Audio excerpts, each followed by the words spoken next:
Welcome. Today we'll learn how to calculate percentages using a calculator.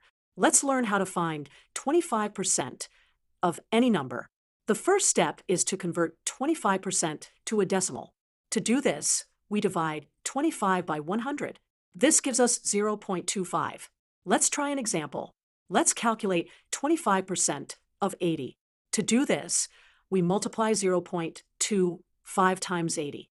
Now, let's use our calculator. First, type 0.25.